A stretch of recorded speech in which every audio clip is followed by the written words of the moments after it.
Good morning. Class 10th के लिए 4th topic है समास।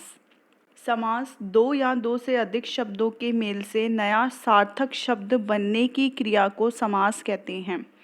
जैसे राजा का महल, राजमहल, माता और पिता, माता पिता, हवन के लिए सामग्री, हवन सामग्री, नवरात्रियों का समूह, नवरात्र।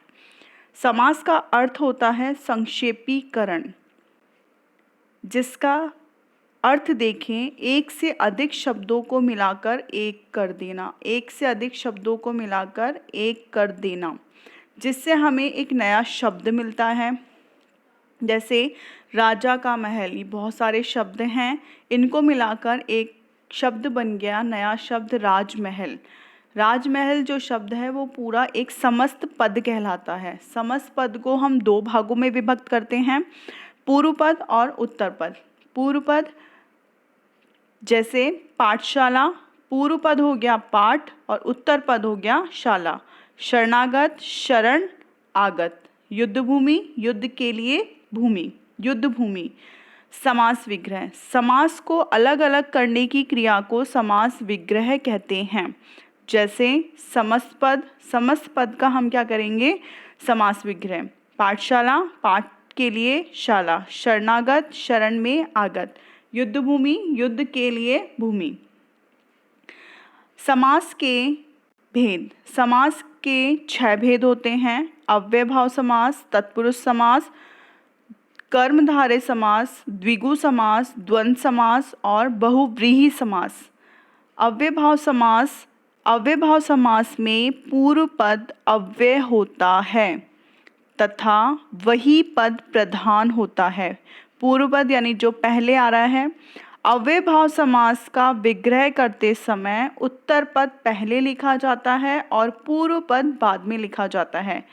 जैसे यथाशक्ति, इसमें से हम पहले पूर्व पद और उत्तर पद अलग करेंगे। यथाशक्ति, समास विग्रह होगा शक्ति के अनुसार।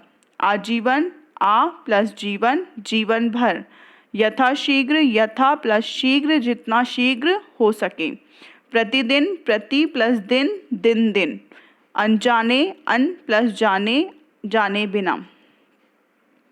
सेकंड आता है तत्पुरुष समास, जिस समास में उत्तर पद प्रधान होता है, यानी जो हम सेकंड वर्ड आता है वो इम्पॉर्टेंट होता है, यानी कि वही प्रधान होता है, उसे तत्पुरुष समास कहते हैं।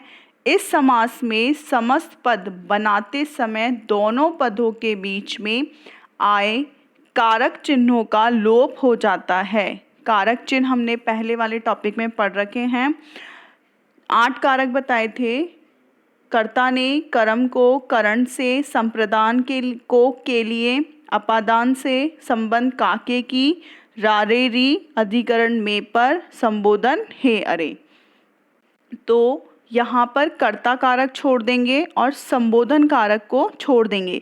2nd to 7th यानी कर्म कारक से लेके अधिकरण कारक तक की विभक्तियों का तत्पुरुष समास में प्रयोग किया जाता है। कर्म कारक जिसकी विभक्ति होती है को, स्वर्ग प्राप्त, स्वर्ग को प्राप्त। गगनचुंबी, गगन को चूमने वाला। यश प्राप्त, यश को प्राप्त। करण कारक, इसकी विभक्ति होती है से या के द्वारा। हस्त से लिखित, हस्तलिखित, हस्त से लिखित। रस भरा, रस से भरा। ज्ञान युक्त, ज्ञान से युक्त। संप्रदान कारक के लिए। रसोई घर, रसोई के लिए घर। विद्यालय, विद्या के लिए आलय। गुरु दक्षिणा, गुरु के लिए दक्षिणा। अपादान कारक जिसकी विभक्ति होती है से यानी अलग होने पर। रोग मुक्त, रोग से मुक्त। धनहीन, धन से हीन। ऋण मुक्त, ऋण से मुक्त। संबंध कारक का के की। राजपुत्र, राजा का पुत्र। जलधारा, जल की धारा। गंगा जल, गंगा का जल। अधिकरण कारक जिसकी विभक्ति होती है में पर। दानवीर, दान में वीर। लोकप्रिय, लोक में प्रिय। कार्य कुशल, कार्य में कुशल।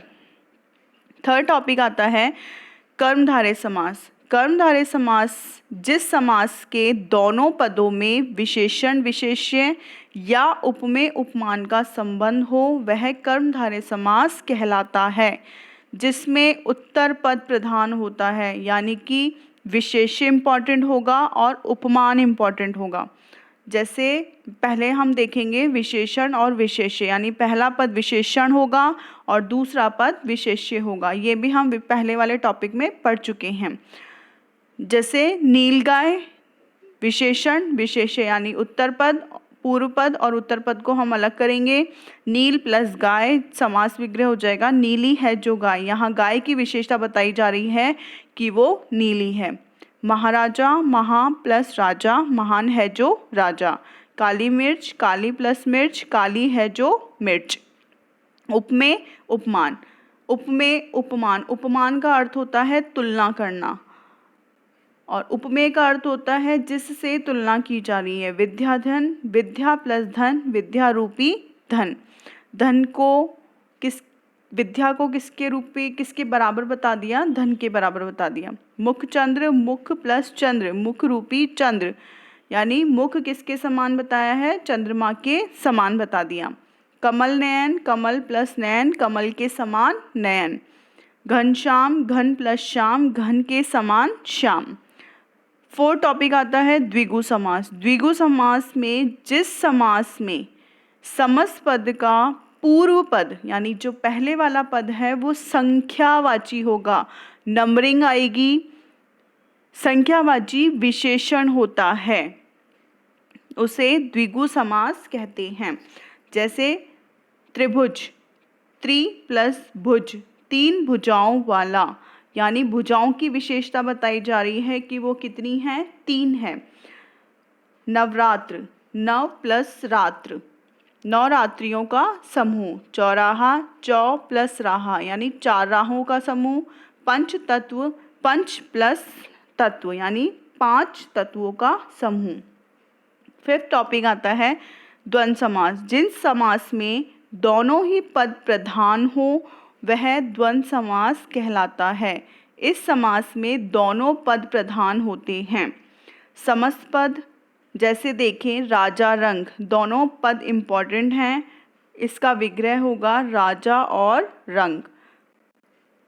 सुख दुख, सुख और दुख। देश विदेश, देश और विदेश। अन्न जल, अन्न और जल। गुण दोष, गुण और दोष। हार जीत, हार और जीत। 6 टॉपिक है बहुव्रीहि समास। जिस समास में दोनों ही पूर्व पद और उत्तर पद प्रधान नहीं होते हैं। इस समास में दोनों पद प्रधान नहीं होते हैं बल्कि कोई अन्य ही पद प्रधान होता है, यानी वो जो अर्थ निकलेगा वो तीसरे के लिए इम्पॉर्टेंट होता है। जैसे नीलकंठ, हम इसका पूर्व पद और उत्तर पद अलग करेंगे। नील प्लस कंठ, समास विग्रह किया, नीला है कंठ जिसका। यहाँ पर कंठ की विशेषता बताई जा रही है कि वो नीला है, पर यहाँ पर इसका कोई तीसरा अर्थ निकल रहा है। ये किसी तीसरे इंसान के लिए के लिए इम्पॉर्टेंट हो गया है। जैसे शिव के लिए उनका कंठ नीला है तो वो किसी तीसरे के लिए अर्थ इम्पॉर्टेंट हो गया, तो यहाँ पर बहुव्रीहि समास कहलाएगा। दशानन, दश प्लस आनंद, दश है आनंद जिसके, अर्थात रावण। लंबोदर, लंबा है उदर जिसका, अर्थात गणेश। Thank you.